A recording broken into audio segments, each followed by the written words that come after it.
J'ai pris le temps d'observer ce débat. En tant que scientifique et juriste, je note que tout au début,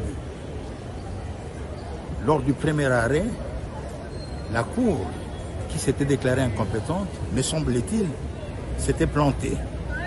Et tout est parti de là, parce que je reste ferme pour le principe selon lequel la Cour constitutionnelle est le juge compétent pour juger le Premier ministre, l'ancien comme le nouveau. Je le dis parce que les juges, les membres de la Cour constitutionnelle, lors de leur premier arrêt, s'étaient comportés plus en constitutionnaliste qu'en pénaliste. Parce que cet arrêt avait méconnu un principe fondamental du droit pénal qui est celui de la cristallisation, qui se caractérise par le fait simple. Le juge au moment de fait est celui toujours compétent au moment de poursuite. Et ce principe ayant été méconnu par le premier juge de la Cour constitutionnelle a soulevé justement toute cette polémique et tous ces allers-retours qui nous ont amenés à ce point. À ce jour, je note qu'il y a eu une jurisprudence et que la jurisprudence, en principe général de droit, est une institution qui est permise par toutes les juridictions.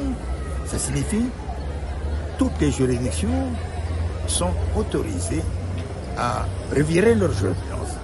La particularité du revirement, c'est que un revirement jurisprudentiel généralement a un effet rétroactif. Et dans les cas d'espèce, comment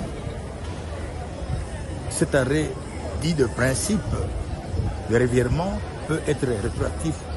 Le débat reste ouvert, mais moi je reste sur le principe. Je prends les deux arrêts de la Cour constitutionnelle, je les fonds en un seul, en rappelant le principe selon lequel le juge au moment de fait est celui qui est compétent au moment des poursuites.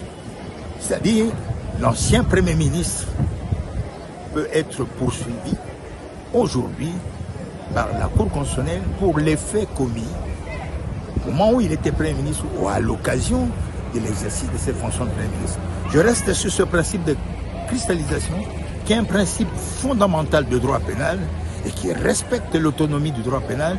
Et je pense que le juge constitutionnel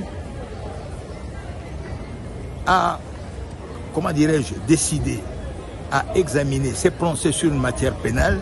Et je pense qu'en cette manière, les principes du droit pénal, dont celui de la cristallisation, devait et doit toujours être respecté. Et je vais terminer en disant que cette position que je viens de défendre est consacrée par la jurisprudence de tous les palais de justice. Tous les palais de justice de Kinshasa, depuis le premier code de procédure pénale qui